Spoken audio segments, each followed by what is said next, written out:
Nigeria. Wole Soyinka. Jean-Michel Martial. Cet homme est mort.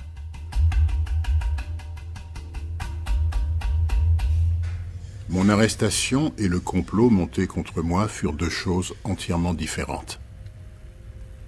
La première fut provoquée par les activités suivantes. Ma dénonciation de la guerre dans les journaux nigérians. Ma visite dans l'Est. Mes efforts pour recruter les intellectuels du pays à l'intérieur comme à l'extérieur, afin de créer un groupe de pression visant à interdire totalement les livraisons d'armes à toutes les parties. La création d'une troisième force qui utiliserait l'impasse militaire qui s'ensuivrait pour condamner et arrêter la sécession du Biafra et la dictature de l'armée consolidée par le génocide qui avait rendu inévitable la sécession et la guerre. C'est à cause de mes activités en prison qu'un complot fut monté contre moi. C'est à cause d'elle que je faillis être liquidé. À Kirikiri, j'écrivis une lettre que je réussis à faire sortir. Lettre dans laquelle je donnais les preuves les plus récentes de la politique génocide du gouvernement de Gowon. Cette lettre tomba entre les mains des coupables et ceux-ci tentèrent de renforcer leur trahison par une conspiration criminelle. J'ai dit, en commençant, que mon arrestation et le complot tramé contre moi étaient deux affaires différentes. Au fond, ce n'est pas exact. Ce n'est exact que dans la mesure où, au moment de mon arrestation et jusqu'au jour où cette lettre tomba entre les mains de ceux qu'elle accusait, le projet de ceux qui m'avaient arrêté n'était guère que de me retirer de la circulation. Essentiellement, ces deux actes de violence, l'arrestation et le complot, ont cependant la même source corrompue. Bien plus, la lettre de prison prouvait la justesse de la prise de position politique qui avait conduit à mon arrestation. Je vois aujourd'hui que ce fut ce défi que constituait la confirmation directe, immédiate et continue du pourrissement du pouvoir à la source qui m'imposa le devoir supplémentaire de communiquer à mes collègues en liberté la dernière preuve du fondement moral de notre prise de position. Il nous était ainsi enjoint de poursuivre notre engagement par toutes les actions réalisables qui témoigneraient d'un absolu éthique, même en pleine guerre. Car avec l'invasion du Midwest, il était devenu tout à fait clair que nous avions affaire à une guerre civile qui irait jusqu'au bout.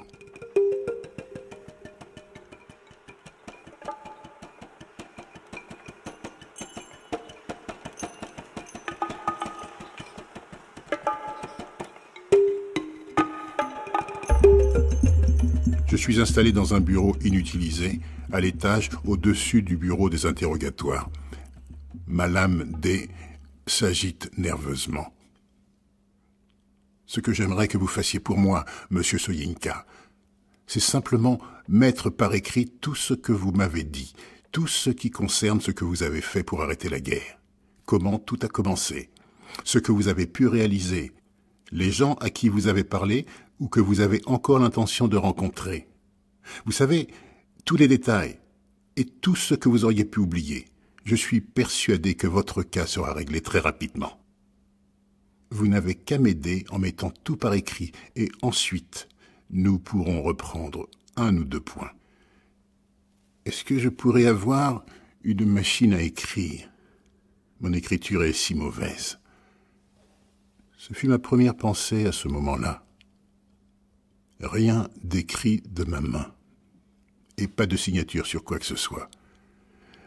Même sans me formuler clairement les dangers possibles, je pouvais réduire les risques en adoptant l'anonymat de la machine. Madame D visita rapidement plusieurs bureaux et revint au bout de quelques instants. Non, il n'avait pas pu trouver de machine à écrire. « Ça ne fait rien », dis-je, en pensant « Tu parles si ça ne fait rien ». Une si grande quantité de documents manuscrits fournirait de quoi s'exercer à un faussaire habile. Je ne pense pas du tout aux faux fabriqués pour la consommation publique, mais à ce truc facile de la police, montrer une confession à quelque autre pauvre bougre malchanceux et lui saper le moral. Vous voyez, il vous a impliqué dans sa déclaration. Pourquoi est-ce que vous ne dites pas ce que vous avez fait? Attention, même pour respirer, prudence, lenteur. À partir de maintenant, tout est calcul. Un regard circulaire rapide autour de la pièce. Pas de micro caché, pas de Judas, des micros. Mais tu es seul, mon vieux. Et alors, un compagnon de cellule, compréhensif, pourrait être ajouté plus tard. Bon, il sera bien temps de chercher les micros à ce moment-là. Pour l'instant, concentre-toi sur ta déclaration. Organise tes pensées. Choisis ce que tu veux dire et écris-le.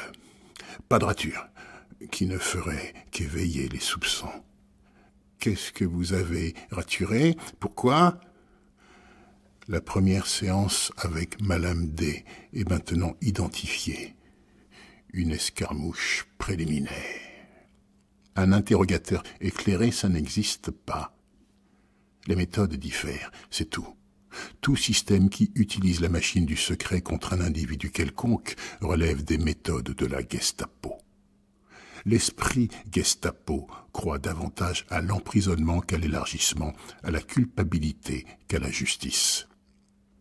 Cette maison est le quartier général de la Gestapo.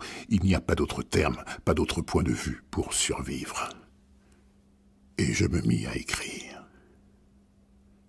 Ce rappel n'était pas déplacé. 3 hommes venaient d'entrer dans la pièce. Je crus d'abord qu'ils s'étaient trompés, car ils avaient avec eux de lourdes chaînes et des fers pesants comme je n'en avais vu que dans les musées de la traite des esclaves. Ils avaient l'air penauds et embarrassés, et je m'attendais à moitié à ce qu'ils fassent demi-tour et disparaissent en s'excusant pour leur intrusion. Mais ils s'étaient immobilisés et me regardaient. L'un d'eux toussa et annonça la nouvelle en bégayant. Ils avaient reçu l'ordre de m'enchaîner les jambes. « Vous êtes sûr? On m'a amené ici pour que j'écrive ma déclaration. » Ce n'était pas une erreur. Et pourtant il n'y avait pas 15 minutes que Madame D m'avait quitté. Il n'avait évidemment pas été question de chaîne. Je présentai mes jambes. On attacha les fers, mes jambes tombèrent, entraînées par le poids. Me remettre au travail ne fut pas facile. La sensation des chaînes était une nouveauté à laquelle je n'arrivais pas tout de suite à m'habituer. Je considérais ces étranges choses avec une curiosité vraiment détachée, levais à nouveau les jambes pour sentir leur poids, essayais d'avancer et fis 100 autres expériences. Il était possible de marcher, ou plus exactement de traîner les pieds. Nouvelle bouffée d'irréalité. Je crois que je ris alors, tout haut. Je me baissai, ramassai la chaîne qui pendait et la soulevai. 45 centimètres, tout au plus. J'éprouvais un sentiment aigu de contradiction dans mon être, dans ma conscience personnelle d'être humain, et dans la façon de me définir comme tel. En fait, on pourrait dire que jamais ma façon de me définir n'avait été si claire qu'à cet instant où je contemplais ces chaînes à mes chevilles. Définition négative. Je me définissais comme un être pour qui les chaînes ne sont pas faites. Comme un être humain, en fin de compte. Si tant est que l'on puisse dire que l'essence humaine possède effectivement à certaines heures une qualité tangible.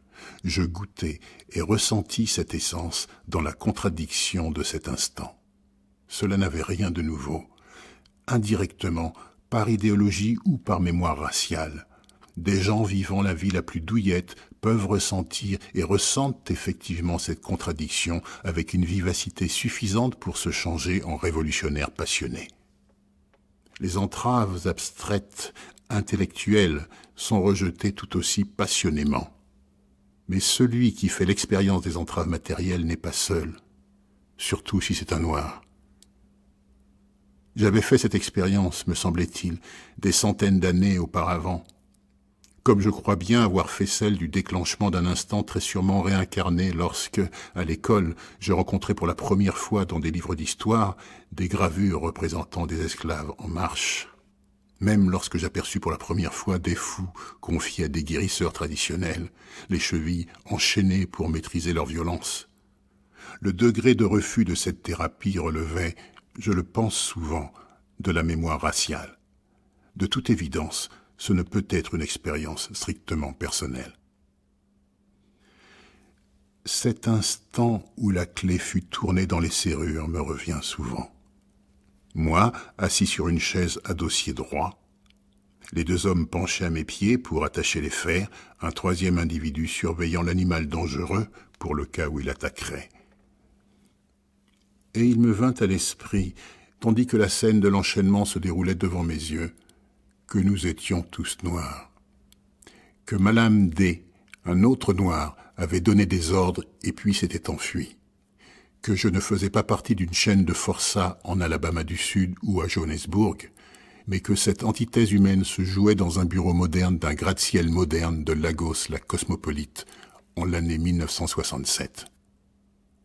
Pour le cas où ce serait vrai, pour le cas où d'autres réalités telles qu'aller aux toilettes, écarter les jambes au milieu du sommeil ou les détendre brusquement la nuit pour avoir été piqué par un moustique, pour le cas où tous ces autres dangers de l'existence devraient se manifester, accentuer la sensation de lourdeur de mes jambes. Je commençais, sans même en avoir débattu intérieurement, une grève de la faim. C'était un antidote évident contre la rage intérieure, mi-feinte, mi-sérieuse. « Ogun, camarade, vois comment ton métal est travesti. Les anciens chirurgiens ne saignaient-ils pas les colériques? J'ai appris à calmer ma violence par la faim. »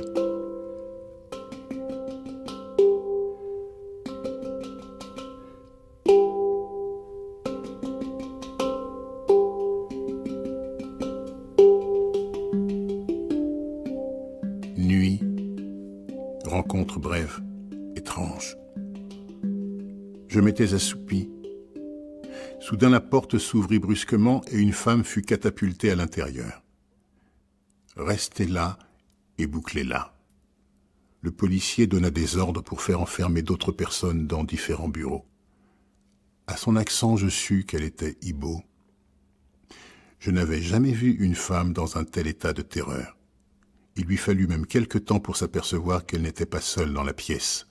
Le choc, au début elle était convaincue que j'étais un policier, peut-être son tortionnaire désigné.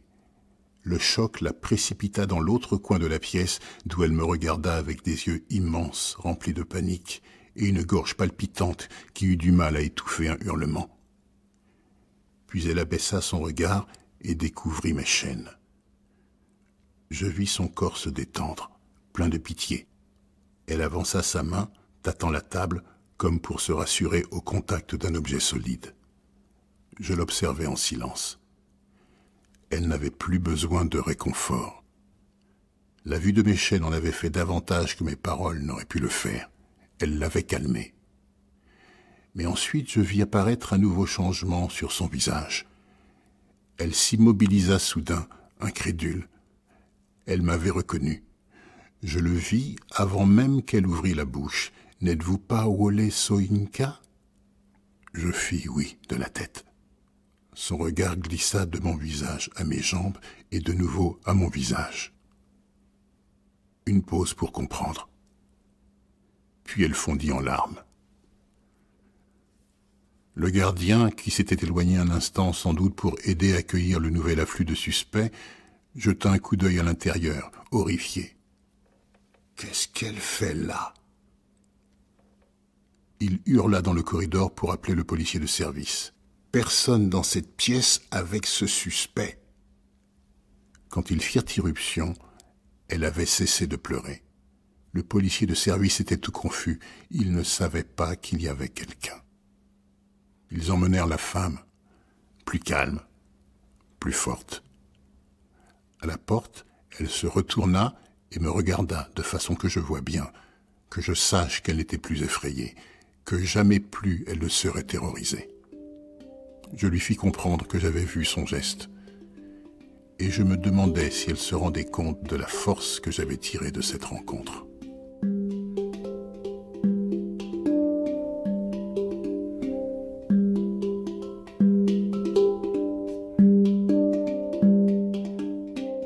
D revint me voir le lendemain matin. « Pourquoi faites-vous la grève de la faim ?» ?»« Je ne fais pas la grève de la faim. »« Non ?» Il eut l'air interloqué. « On m'a dit que vous n'aviez pas mangé hier soir, et ce matin non plus. Ah, c'est ça. On a mal interprété. Ce n'est pas du tout une grève de la faim. Sa réaction immédiate d'inquiétude était touchante. Qu'est-ce qui ne va pas? Vous êtes malade? Non, je vais très bien. C'est simplement par mesure de précaution. Outragé maintenant, vous avez peur d'être empoisonné? Si seulement vous vouliez me laisser expliquer. Ce sont ces chaînes. Oh, ça ne me fait rien, ça ne me gêne pas du tout quand je suis assis. Malheureusement, il faut bien marcher quand on va aux toilettes. C'est pour éviter d'y aller ou pour y aller moins souvent que je ne mange pas. Vous ne pouvez pas vous passer de manger complètement. Je montrai le verre d'eau sur la table. Rien qu'un par jour, amplement suffisant. Dès demain, je n'aurai besoin d'uriner qu'une fois par jour. Après, peut-être, je n'aurai plus besoin du tout. La déclaration se trouve sur la table. Il prit mes notes et sortit. Je vais voir ce qu'on peut faire. Rien ce jour-là. La deuxième nuit, Michel était toujours là. Le troisième jour, D entra pour poser quelques questions. Il sourit. « J'espère que vous avez commencé à manger maintenant. » Non, la situation n'a pas changé. Il baissa les yeux, vit ou fit semblant de voir les chaînes pour la première fois. Fâché, vraiment ou prétendument, il appela le gardien et exigea de savoir pourquoi elles n'avaient pas été enlevées. Le gardien expliqua qu'on ne lui avait donné aucune instruction. « Allez chercher les clés et enlevez-les tout de suite. » Le gardien disparut. « Je suis désolé, Wolé. » Oui, ce fut Wolé, à partir de ce matin-là. J'ai pourtant donné des instructions hier soir. Dès qu'on les aura enlevées et que vous aurez mangé, j'aimerais que nous ayons un nouvel entretien. Je vous enverrai chercher. Les chaînes furent enlevées, mais j'avais déjà dépassé le stade critique que j'aime appeler la bataille des bestioles du bidon. Une fois ces tiraillements passés, le jeûne tourne à la pesanteur. Cet exercice me maintint dans une humeur égale, flegmatique. Je résolus de continuer en mineur, ne buvant chaque jour qu'une boîte de lait coupée d'eau. Le gardien envoya quelqu'un la chercher. Je ne vis jamais ce lait. 1 heure plus tard, D fit irruption, irrité. « Comment se fait-il que les journaux étrangers parlent déjà de votre arrestation ?» Je pris un air ahuri. En quoi étais-je concerné? Comment ont-ils pu l'apprendre? Pourquoi toute cette publicité? Ils insinuent déjà que vous êtes maltraité. J'espère que vous saisissez que toute cette publicité ne contribue en rien à arranger votre affaire. Ils ne font que rendre votre situation plus difficile. Quelle affaire et quelle situation, s'il vous plaît? Si je suis innocent de tout ce dont vous me soupçonnez, quelle différence la publicité étrangère ou locale peut-elle y faire? Nous ne vous soupçonnons de rien. Vous savez, je ne suis pas un inconnu. Même lorsqu'un cambrioleur anonyme est arrêté, on en parle. Est-ce que vous réclamez des privilèges spéciaux pour la Gestapo nigériane? Personne ne réclame rien. Ou bien il n'avait pas entendu. Ou bien il avait décidé de ne pas relever l'étiquette Gestapo. Se maîtriser, se maîtriser. Lui aussi paraissait se donner à lui-même ce conseil.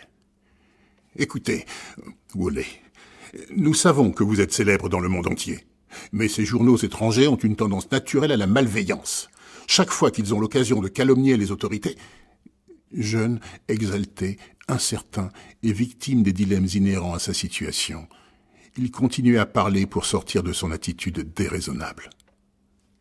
Après tout, il était entré en coup de vent, accusant, condamnant, et avec dans la voix une nuance de chantage. « Je ne vois vraiment pas ce que vous attendez de moi, dis-je. Je ne peux pas sortir et leur parler. Évidemment, vous pourriez toujours organiser une conférence de presse et me présenter. » 1 heure plus tard, il donnait des ordres pour que je sois transféré à la prison de Kirikiri.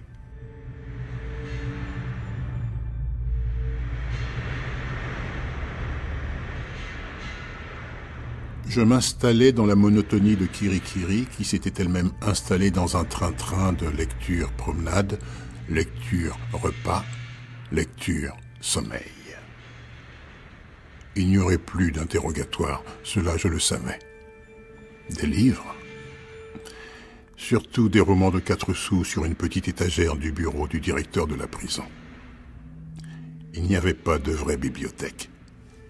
Je demandais s'il était possible de faire venir des livres de la bibliothèque principale de la ville. Mais l'incident de l'hôpital n'avait finalement contribué qu'à rendre plus sévère le régime des détenus de notre prison. Au nom de la sécurité, la Gestapo donna des directives pour qu'ils soient gardés plus étroitement et que leur contact avec le monde extérieur soit réduit à 0. Cela s'appliqua même aux anciens détenus, à ceux qui, comme les inconditionnels, étaient sous les verrous depuis le régime d'Ironsi. Le directeur, qui avait courageusement pris position lors de mon kidnapping à l'hôpital, se fit mater. On lui rappela qu'il appartenait à une tribu suspecte. La seule exception, ce furent les 2 soldats accusés du meurtre du photographe Ibo. Ils furent les seuls à continuer à recevoir des lettres, des journaux, des visiteurs, à quitter la prison le matin et y revenir le soir, chaque fois que les gens chargés de leur cas pouvaient trouver du temps et un véhicule pour les emmener faire des investigations. C'était devenu une habitude de les voir se lever d'un bond, attraper leurs vêtements et se précipiter dehors à moitié habillés, criant « Bien sûr, bien sûr !» en réponse aux autres détenus qui leur demandaient de leur rapporter des cigarettes et autres objets de contrebande. Et c'est ainsi qu'un jour, c'était inévitable, arriva l'ordre de leur libération. Les autres détenus bondirent pour leur donner de grandes tapes dans le dos et leur crier des « félicitations ». Les prisonniers demeuraient silencieux, le visage sans expression. Un détenu demanda au sergent « Je parie que tu es monté en grade ». Et Jacques Palance, suspendant ses opérations de nettoyage, ajouta sur un ton énergique « On doit le faire monter en grade, c'est évident. Vous vous rendez compte tout le temps qu'il a passé ici ?» Abasourdi, n'en croyant pas mes oreilles, je demeurais dans ma cellule tandis qu'autour de moi éclataient toutes ces congratulations. Les autres prisonniers, ceux qui se trouvaient dans les cellules du fond pour des délits divers, restaient assis, le regard fixe. Lorsque le bruit se fut calmé et que les portes de fer se refermèrent après leur départ, je sortis pour examiner les visages de cette bande joyeuse. J'étais curieux de savoir quel était leur degré de sincérité. Se pouvait-il que la libération d'un individu eût déclenché dans leur cœur l'espoir qu'un jour ils seraient finalement libérés eux aussi? Je les trouvais tous assis dans la cour, les yeux vides. L'émotion avait été coupée aussi artificiellement qu'elle avait été provoquée. « Salaud, assassin !» siffla l'un d'eux, et il retourna dans sa cellule. D'autres secouaient la tête, incrédules. Alors, pourquoi? Pourquoi cette approbation feinte? Cela ne pouvait avoir qu'une seule signification. Ces 2 meurtriers suaient à tel point le pouvoir pendant leur détention, et leur libération perverse, injuste, immorale, les avait revêtus d'une telle autorité que chacun des détenus de ce bloc sentait qu'il pourrait, une fois sorti, glisser un mot en leur faveur. En manifestant brusquement leur approbation, ils annonçaient à ces instruments génocides de la politique du gouvernement qu'ils étaient de bons et loyaux sujets de ce gouvernement.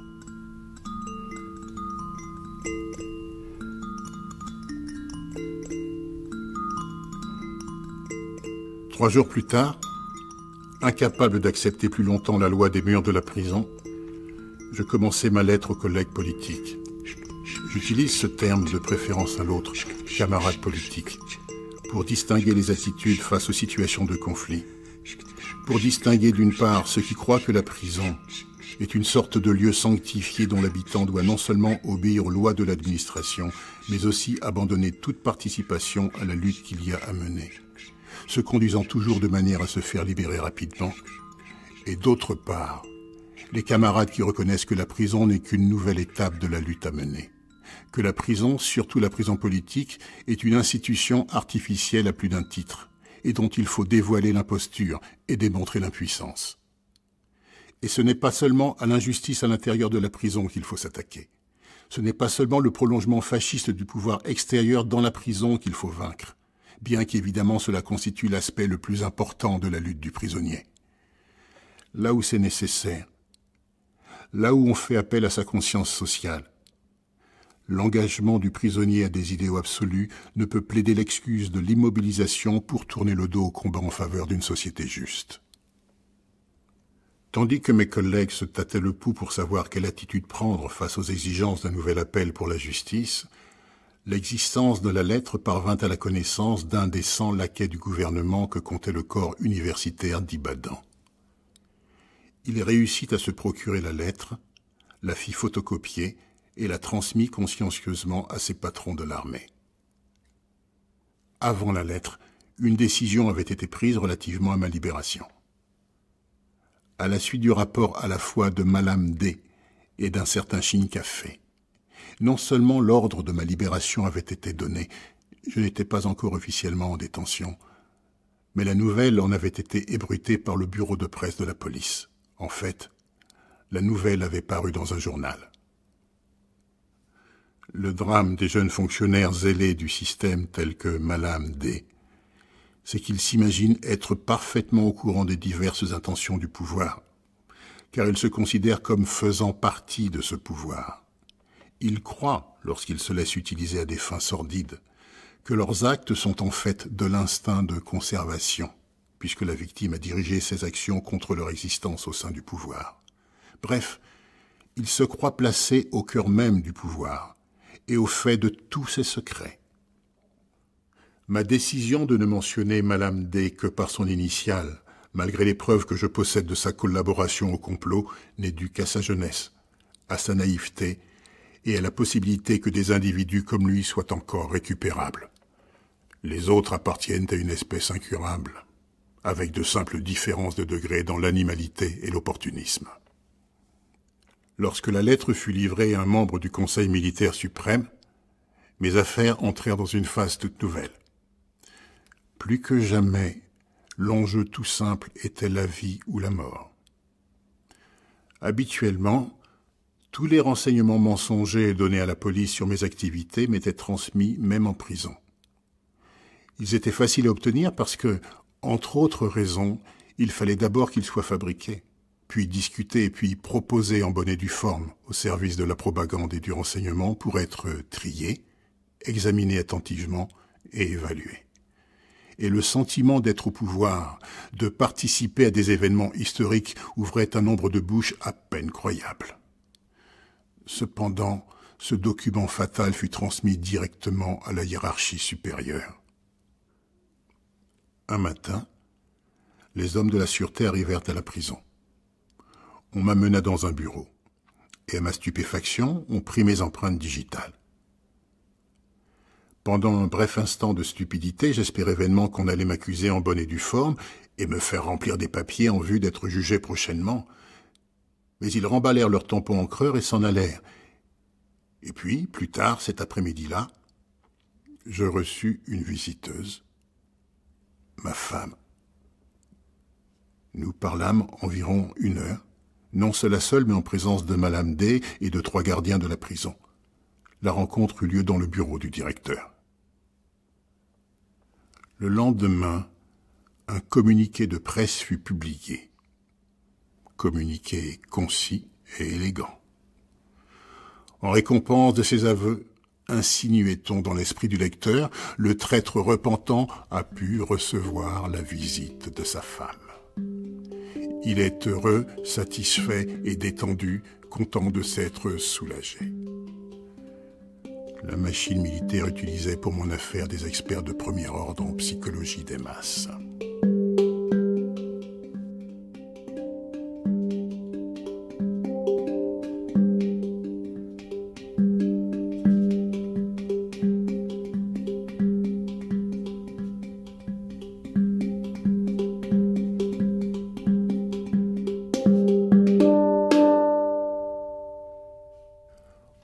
Ambrose est arrivé en retard au service. À moins que je ne sois prompt à l'arrêter ou à le refroidir d'un regard hostile, il donne toujours des explications s'il est une minute en retard ou s'il n'est pas venu du tout quand c'était son tour. Son but réel, voir s'il n'y a pas de reste avant que l'homme chargé du nettoyage ne les ramasse. « Bonjour, patron », dit-il en saluant. « Tu m'as pas vu hier, j'étais au tribunal. »« Bonsoir, patron, je suis en retard. On a un peu palabré au bureau. » Ce matin, c'était « Bonjour, patron, tous les gardes ont été vaccinés, alors je suis en retard. Il y a des méningites dans la ville, beaucoup de morts. » Je manifestais une légère réaction et il saisit sa chance. « Oui, je crois que c'est comme ça qu'on dit. C'est la chose qui fait tourner la tête derrière. Tout le monde à la prison doit être vacciné aujourd'hui, tous les prisonniers. Tu prépares ton bras, patron, ça fait un peu mal. » Tout événement est le bienvenu en prison. Même la menace de méningite cérébrospinale et de coups d'aiguille désagréables. Il y a les heures d'attente de l'intrusion, le moment que dure l'événement, puis le reste du jour où cet événement concret attaque les miasmes d'une existence sans but. Je n'ai pas eu besoin qu'Ambrose me signale l'arrivée de l'équipe médicale dans la cour des fous. Il y a eu les coups autoritaires habituels à la porte, l'entrée de l'équipe, les ordres aboyés, le rire après chaque hurlement de douleur. Ambrose s'est précipité et a annoncé quand même « Les voilà !» Puis il a regagné son poste au pas de course. 1 heure s'est écoulée.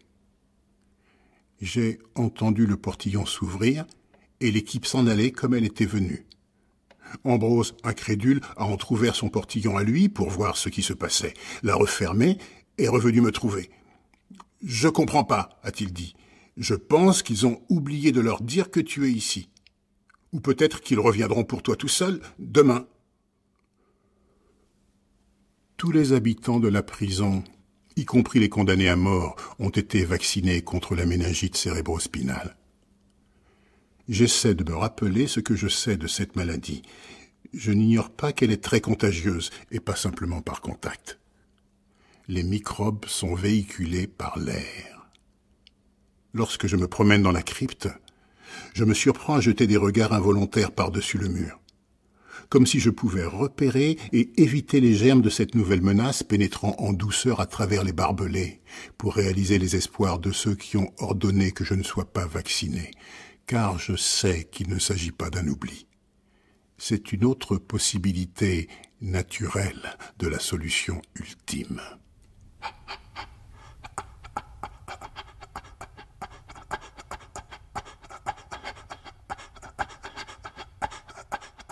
Les gémissements d'angoisse ont commencé tout de suite après l'heure du souper. Ils venaient de la direction de ce mur qui fait face à l'entrée de ma cellule. Il y a dans le mur 2 ouvertures pour l'écoulement des eaux, toutes 2 munies d'une grille de fer. Les trous sont assez grands pour permettre à un chat de passer à travers. Aux poils qui sont restés accrochés, je sais toujours quand il a utilisé le passage pendant la nuit. Il traverse comme une flèche l'espace nu et plein de dangers qui le séparent de la case et disparaît derrière à la recherche des restes. Un caniveau traverse mon domaine, juste derrière la case. Il vient de la cour des fous, traverse la mienne et rejoint la concession des femmes. Ce caniveau est le lien souterrain de toutes les catacombes d'Hadès. Maintenant, il y a dans l'air une odeur de mort. Je ne puis m'y tromper. Alors il faut que je ne pense qu'à des choses vivantes, que je chasse de mon nez cette puanteur et les mains squelettiques suppliant mon impuissance. Nous avons eu une naissance ici il y a quelques semaines. J'ai entendu les cris d'un bébé et je me suis demandé comment cela était possible. Un bébé dans cet enfer ? Et c'était le soir, à peu près à l'heure où a commencé la plainte insistante que j'entends maintenant. Ce pouvait difficilement être une femme qui visitait son mari prisonnier avec un nouveau-né. N'était-ce pas étrange ? J'avais déjà entendu des voix de femmes, mais j'avais cru que c'étaient des enfants. Plusieurs mois s'écoulèrent avant que je n'apprenne que ma crypte était placée entre la cour des fous et celle des femmes. Leurs voix sont si grêles. On dirait qu'elles passent à travers une fissure dans une caverne éloignée. Elles jouent à des jeux d'enfants le soir, à en juger d'après le bruit et les fous rires. Ce doit être le genre de jeu auquel jouent les enfants.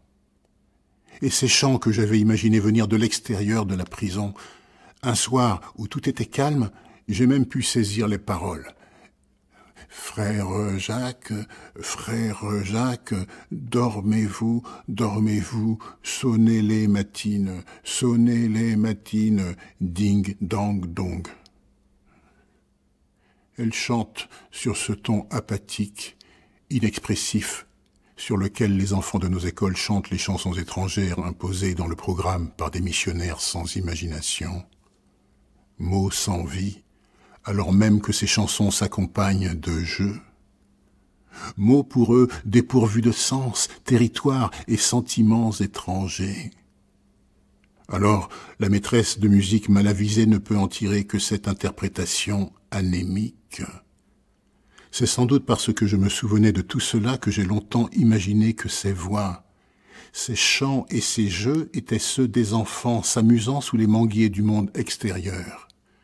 Ce monde qui commence derrière le mur d'ambre, là où le soleil se lève.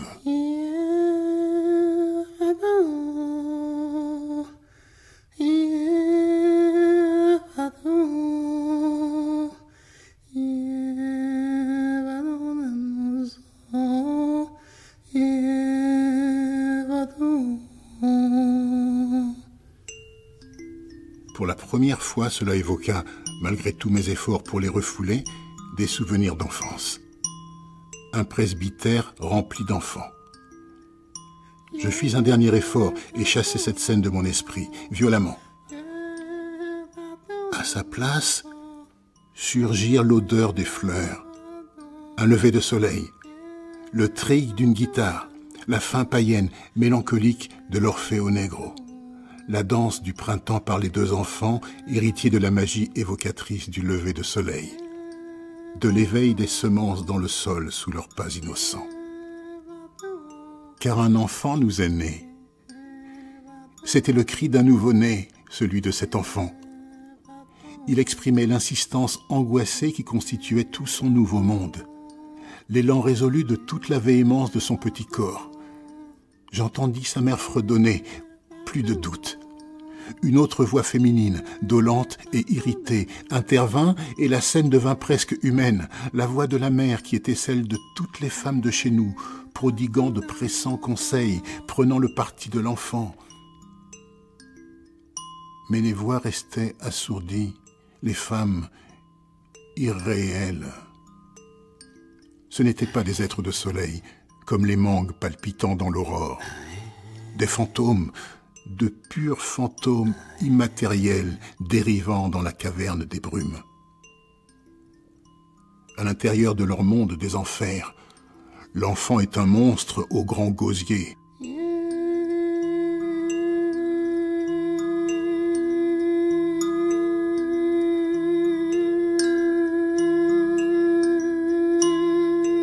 Un enfant de fée. Et maintenant je me fais cette réflexion, un peu tristement, que cette naissance n'a pas lieu à la saison qu'il faudrait. Ce devrait être le printemps. Tout de même, si c'est une fille, nous ne ferons pas attention, nous l'appellerons Perséphone. Le soulagement n'est toujours pas arrivé au mur des lamentations, et il sera bientôt minuit. Je ferme mon esprit à tous les autres bruits qui ont commencé il y a près de 2 heures. Bruits que les menaces ont vite réduits au silence.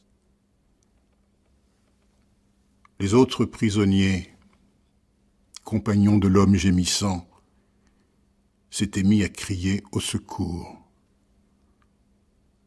J'entendis les voix hystériques qui hurlaient « Gardien, gardien !» pendant près de 30 minutes, sans provoquer de réaction. Puis vint le fracas des poings sur les portes, les fenêtres, les seaux. 30 voix au moins hurlaient maintenant au secours.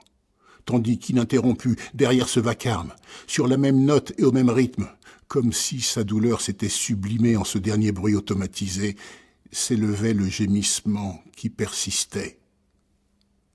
J'entendis le bruit de brodequins qui couraient, le bruit de métal des portillons ouverts brusquement, les menaces, les cris, les accusations réduites au silence. Les pas interminables de l'expert s'approchant du lit de l'homme qui souffrait. Je l'entendis se baisser et procéder à un examen qui ne lui apprenait rien. Les pas s'en retournèrent. Le bruit confus des voix excitées signifiait que l'expert s'en allait, sans dire ce qui serait fait, si quelque chose serait fait. Je crus entendre le mot « docteur » prononcé à plusieurs reprises et réprimé par une voix catégorique, irritée. Les portes claquèrent. Les verrous sonnèrent, irrémédiables. Les bottes s'éloignèrent. Les murmures des gardes qui se retiraient étaient la protestation des gens outragés dont le repos avait été interrompu sans raison. Les gémissements ne cessent ni ne diminuent. Ce bruit exsangue, inhumain, ininterrompu de la souffrance humaine est ce qu'il y a de plus déprimant. Ce n'est pas l'expression d'une volonté, mais la faible inertie d'un pouls affaibli. Simplement, comme si cet homme restait la bouche ouverte et que le bruit sortait à chaque expiration. C'est presque l'aube lorsque le bruit s'arrête, brusquement, sans avoir faibli ni vacillé, ni manifesté un retour d'énergie. Je sais que c'est fini. J'ai le corps tendu, cherchant à saisir les moindres bruits.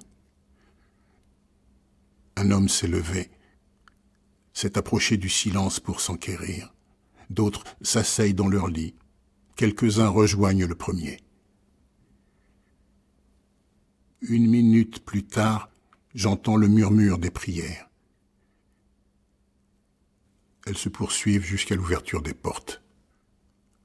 Un gardien entre, s'arrête, appelle son supérieur d'un cri.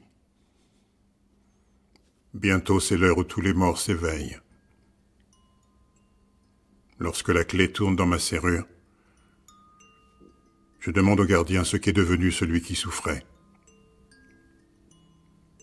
Cet homme est mort, dit-il.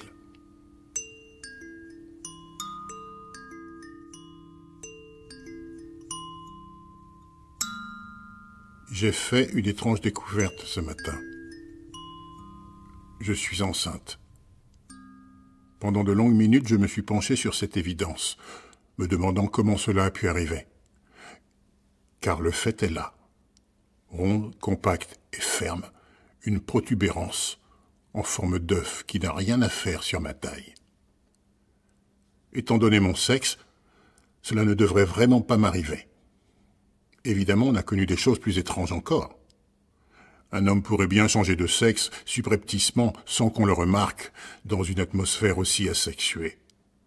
D'abord un affaiblissement des gènes masculins, puis la coexistence hermaphrodite. Les batailles des hormones et la survivance du plus faible. Ou du plus fort. Les gènes femelles sont censés être les plus forts, à moins qu'ils ne soient seulement les plus rapides dans la course à l'utérus.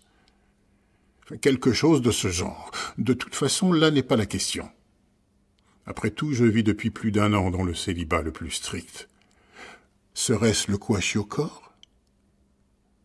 Non. Les photos de kwashiorkor que j'ai vues montrent d'énormes calebasses qui commencent au bas de la poitrine, forment un gros ballon rond, puis reviennent brusquement vers le scrotum. Ma grossesse commence juste au-dessous du nombril. Elle est dure comme de la pierre, petite et compacte. On dirait vraiment que j'ai caché un œuf juste sous ma peau. C'est illogique puisque, pour le reste, je n'ai que la peau et les os. C'est la 5e semaine de mon nouveau cycle de jeûne. J'ai vaincu la faiblesse et les hallucinations. La tension du corps et de l'esprit a disparu. Mon corps se réduit, mais sans perte de force. Mon esprit se dilate sans perte de clarté. J'ai même retrouvé le meilleur de mon humour. Je décide de marcher un peu pour réfléchir à cet étrange phénomène, mais il me suffit de me lever pour que tout s'explique aussitôt. Je me surprends à gonfler instinctivement le ventre pour remplir mon pantalon devenu 10 fois trop grand. Plus je jeûne, plus il est grand et plus il est difficile à mon ventre de le remplir. Il semble qu'en quelques mois je me sois fait ce qui doit être, en proportion de mon corps, le plus impressionnant système de muscles abdominaux de la Terre. Je me mets à rire bruyamment et le geôlier vient d'un pas nonchalant voir ce qui se passe. J'ai bien envie de l'inviter à venir donner un coup de poing dans ces muscles bizarres. Au-dessus, les côtes ressortent, chacune aussi distincte que celle d'Adam avant qu'elle ne soit recouverte de chair. Mes omoplates et mes vertèbres cervicales apparaissent si nettement qu'on pourrait me barbouiller de peinture et m'appuyer sur une surface plane pour fournir les illustrations d'un livre d'anatomie. Et pourtant, ici, juste en dessous du nombril, est ramassé un paquet de muscles magnifiques et surabondants qui me permettraient, dans un concours d'abdominaux, de prétendre au titre de Monsieur Univers.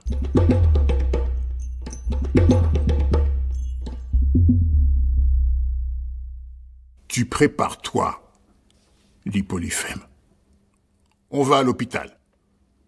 Le convoi était composé de 8 voitures, 5 de la sûreté, 3 de la prison, dont celle du directeur. Je n'arrivais pas à compter les gardiens de prison et la légion de policiers en civil que les voitures dégorgèrent. Lorsque la première s'arrêta sur le parking de la clinique en fin d'après-midi, à une heure choisie spécialement parce qu'il y avait moins de monde, les 4 portières s'ouvrirent toutes grandes et l'essaim sortit, s'infiltra par les escaliers, les paliers et les corridors avant de disparaître par les trous de serrure. Ce spectacle me remplit d'aise. Il y avait longtemps que je n'avais pas été diverti par une chorégraphie parfaite, fût-elle de l'espèce policière.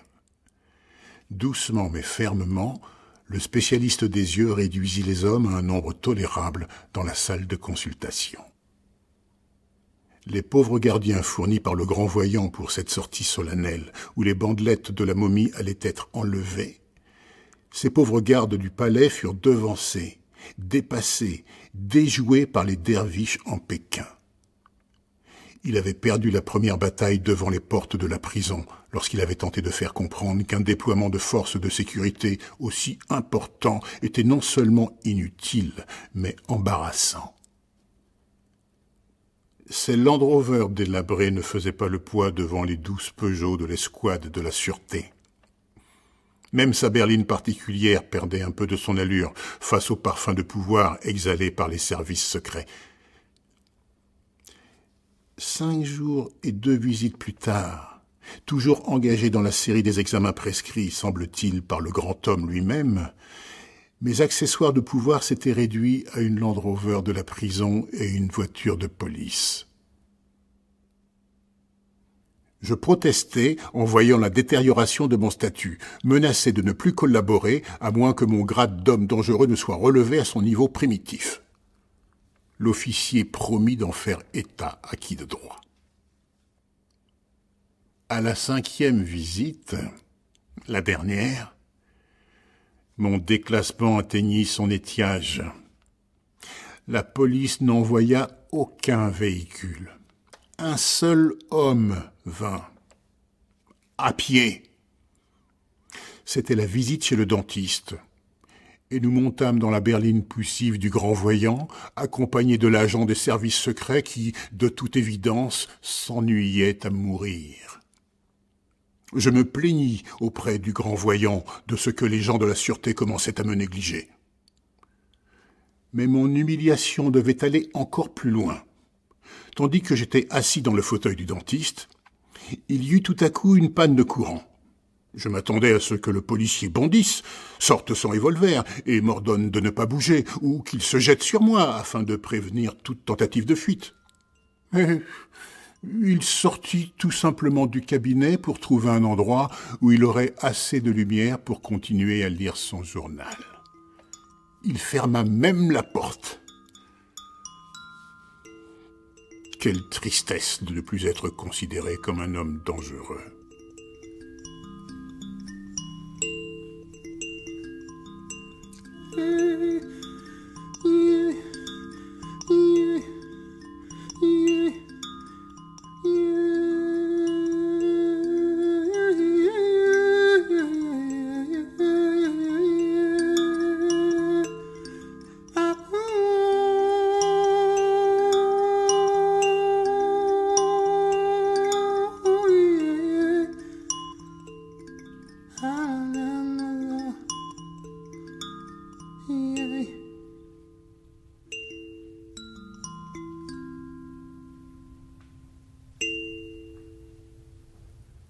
La terre de Mandela.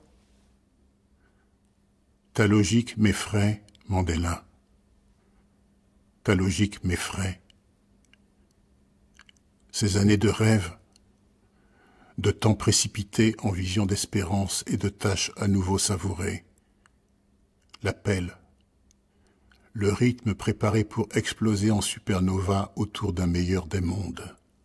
Puis, l'immobilité, le silence, le monde refermé autour de ta réalité solitaire. Le reste n'est-il que rêve? Ta logique m'effraie. Si froidement tu dédaignes les tours de passe-passe, Sésame, ouvre-toi. Et 2 décennies de rouille sur les gonds s'effaceraient-elles d'un coup de baguette d'escamoteur? Magie blanche, baguette de magie noire à bout d'ivoire, un instant baguette, l'autre instant matraque, aiguillon électrique, samboc ou trick, pour déchirer la chair, verser la cervelle et le sang. Toutes ces astuces, ces serpentins de soie changés en cordes à nœuds pour broyer les tempes noires, ce coup du lapin sournoisement glissé sous le lapin, ces colombes muées en serre d'un blanc de lait. Tu refuses le rameau d'olivier où poussent les gueules de fusil, les guirlandes barbelées, les épines emmêlées en couronne au front de Christ noir forcé. Ta patience n'est plus humaine, Mandela. Jardines-tu? Te fais-tu des amis, des souris, des lézards? Mesures-tu la croissance de l'herbe pour observer les pas posés du temps? Es-tu devenu expert en mots croisés? Jouerais-tu aux échecs? Ah non, la subversion rôde parmi les pièces. L'affrontement structuré de noir et de blanc d'égale allure, de même rang, l'égalité de l'échiquier. Jamais, jamais sur Robben Island. Les dames, ce serait pire. Ce jeu n'a nul respect des classes, ni de l'univers ordonné des rois et des serfs. Alors, le Scrabble et le Monopoly? Ah, ça, tu connais les règles du jeu. Eux aussi. À l'encaissement, les cartes se lisent réservées aux blancs. Dans la caisse de communauté, comme une pièce truquée, 2 piles ou 2 faces, les cartes chance se lisent aller en prison, avancez droit en prison, ne passez pas par la case départ, ne recevez pas 100 rands. Les poissons se régalent. Je pense de ceux qui voudraient contourner départ sur Robben Island. Ta logique m'effraie, Mandela, ta logique m'humilie. Apprivoises-tu les geckos? Les sauterelles brisent-elles tes silences? Le radar des chauves-souris localise-t-il ton regard de statue à volonté transcendant les distances? Les phalènes se brisent-elles les ailes aux lueurs incertaines de l'ampoule qui jamais n'apporte l'illumination fulgurante? Ton regard passe de phalène à ampoule, s'attarde au cœur battant de la lueur. Te sens-tu proche de cet arc brisé, de tungstène pris au vide? Ton cœur, je le sais, s'est ralenti au rythme de la terre flegmatique. Et je sais que ton sang sagement s'échauffe et refroidit au passage des saisons, répond à la moindre brise, mais refuse la course avec les vents ou les tornades qui menacent de changer le pas de la tortue.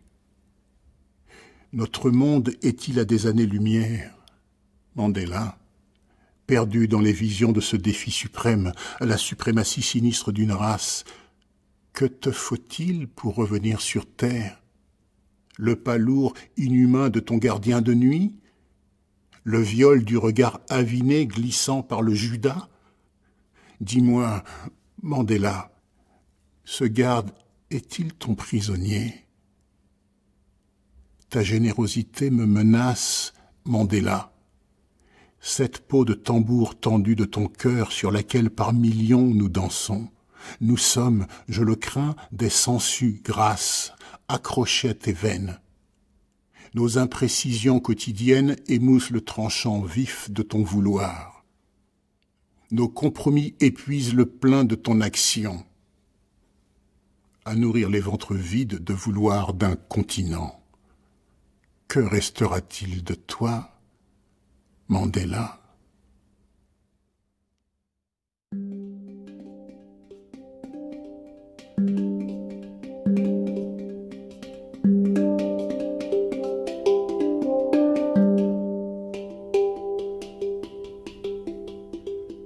Nigeria. Wole Soyinka, Jean-Michel Martial.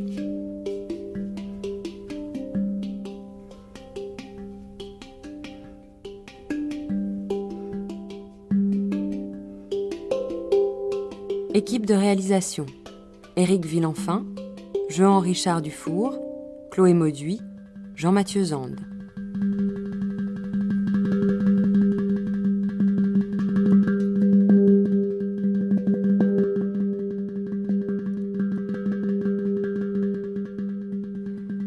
Cet homme est mort et La Terre de Mandela, traduit par Étienne Gall, sont édités chez Belfond.